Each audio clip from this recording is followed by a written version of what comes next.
Hey you, and welcome to this video where I will help you out how to use split screen on Windows 11. And for this, first of all, we need to be sure that multitasking is on. So we first need to enable multitasking. So we go to Start, Settings, then right here go to System, then go to Multitasking, and then right here make sure that Snap Windows is on. And if you click here on this arrow, you see here all the options for a split screen that we can maybe use. But yeah, read it, it's not important, but you need to be sure that Snap Windows is on.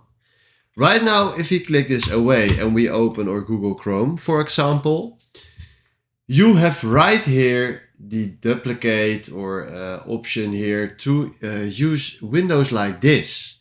So if you can see, we want to split our screen. So now we click on this, and right now we just split our screen. So now we can work on the left and on the right.